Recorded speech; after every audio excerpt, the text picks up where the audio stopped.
வேங்கிவயல் விவகாரத்தில் தமிழக வெற்றிக் கழக தலைவர் விஜயின் திடீர் அறிக்கை. வேங்கிவயல் விவகாரத்தில் சற்று முன் தளபதி விஜய் அவர்கள் திடீர் அறிக்கை ஒன்றை வெளியிட்டுள்ளார். அதில் அவர் கூறியிருப்பதாவது: வேங்கிவயல் விவகாரத்தில் உயர்நீதிமன்றத்தின் நேரடி கண்காணிப்பில் சிறப்பு புலனாய்வு குழு விசாரணை நடத்தி உண்மையான குற்றவாளிகளுக்கு தண்டனை வழங்க வேண்டும். ஒரு விசாரணையின் முடிவுகள் கேள்விக்கு உள்ளாக்கப்படுகின்றன எனில் அவற்றை மறு விசாரணைக்கு உட்படுத்துவதில் எந்தவித தவறும் இல்லை. வேங்கிவயல் விவகாரத்தில் குற்றம் செய்தவர்கள் என்று குறிப்பிடப்படுபவர்கள் குறித்து பல்வேறு கருத்துகள் எழுந்துள்ளன. எனவே குறை காணவே இயலாத நடுநிலையான பார்வையுடன் இந்த விவகாரத்தில் உண்மை குற்றவாளிகள் கண்டுபிடிக்கப்பட்டு தண்டிக்கப்பட வேண்டும். பாதிக்கப்பட்டோருக்கு உரிய நீதி வழங்கப்பட வேண்டும். அதன் மூலம் மக்களுக்கும் சரியான நீதி வழங்கப்பட்டது என்ற நம்பிக்கை ஏற்பட வேண்டும் என்பதே இந்த விவகாரத்தில் தமிழக வெற்றிக் கழகத்தின் நிலைப்பாடாகும்.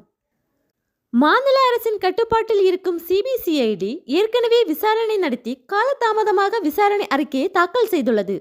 மத்திய அரசின் சிபிஐ விசாரணைக்கு உத்தரவிடப்பட்டால் அது மேலும் காலதாமதத்தை ஏற்படுத்தும்.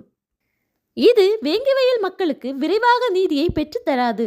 வேங்கிவயல் விவகாரத்தில் உண்மை குற்றவாளிகள் தண்டிக்கப்பட வேண்டும்.